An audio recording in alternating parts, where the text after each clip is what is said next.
அனைவருக்கும் தினு tech tourism channel தினேஷின் அன்பு வணக்கங்கள். ஒரு காலத்தில் செல்வ செழிப்புடன் விளங்கிய ஒரு நகரம் ஒரே இரவில் காணாமல் போனதென்றால் உங்களால் நம்ப முடிகிறதா? இயற்கையின் சீற்றத்திற்கு முன்னால் மனிதன் எவ்வளவோ சிறியவன் என்பதற்கு இந்த நகரம் ஒரு சாட்சி. அழகான ரயில் நிலையம், தபால் அலுவலகம், தேவாலயங்கள் என மக்கள் செல்வ செழிப்புடன் வாழ்ந்த நகரம் இப்போது அதன் நினைவுகளை தாங்கி பாழடைந்து நிற்கின்றன. தமிழகத்தின் தென் முனையில் 3 கடல்கள் சங்கமிக்கும் இடத்தில் அமைந்திருக்கும் ஒரு மர்மமான நகரம். இந்தியாவின் சோகமான வரலாற்றை சுமந்து நிற்கும் அந்த நகரத்தின் மர்மத்தையும் அழிவையும் இன்று நாம் பார்க்க போகின்றோம். ஒரு காலத்தில் செல்வ செழிப்புடன் விளங்கிய இந்த நகரம் இயற்கை சீற்றத்தால் ஒரே இரவில் காணாமல் போனது. அதுதான் தனுஷ்கோடி. 1964க்கு முன்பு வரை தனுஷ்கோடி ஒரு மிக சிறந்த வணிக மையமாக இருந்தது.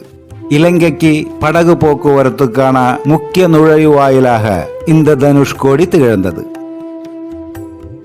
அழகான ரயில் நிலையம், தபால் அலுவலகம், தேவாலயங்கள் என மக்கள் நிறைந்து வாழ்ந்த ஒரு நகரமாக ஒரு காலத்தில் இந்த தனுஷ்கோடி இருந்தது. ராமேஸ்வரத்தை விட தனுஷ்கோடி தான் அதிக வருவாய் ஈட்டும் நகரமாக இருந்தது என்றால் அதன் முக்கியத்துவத்தை நீங்கள் புரிந்து கொள்ளலாம். ஆனால் 1964 டிசம்பர் மாதம் அந்த சோகமான சம்பவம் நடந்தது.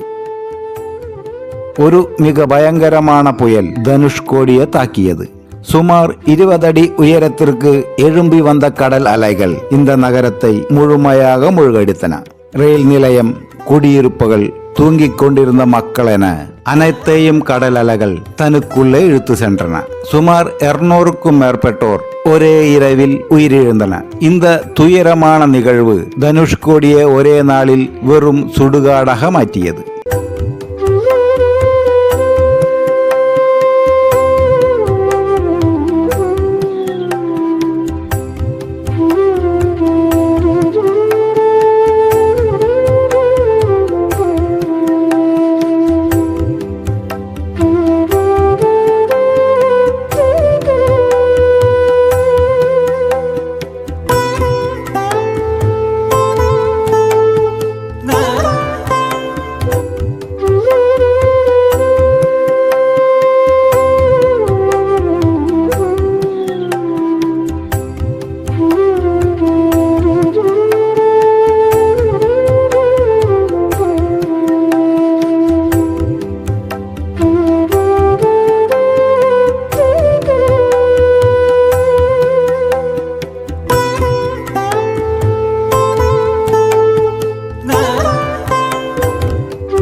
இன்று தனுஷ்கோடியை சுற்றுலா பயணிகள் சென்று பார்த்தால் அங்கு எஞ்சியிருப்பது சிதைந்த சுவர்கள் மட்டுமே.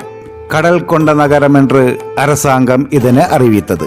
வசிப்பதற்கு தகுதியற்ற இடமாக இது அறிவிக்கப்பட்டாலும் சுற்றுலா பயணிகளின் வரவு குறைவதில்லை.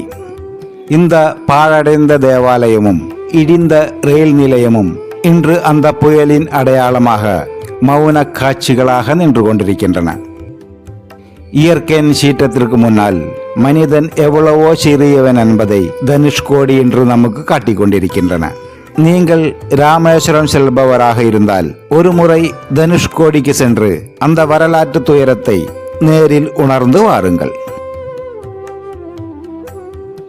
அடுத்த பதிவில் சந்திக்கும் வரை தினு டெக் டூரிசம் சேனல் தினேஷின் அன்பு வணக்கங்கள்.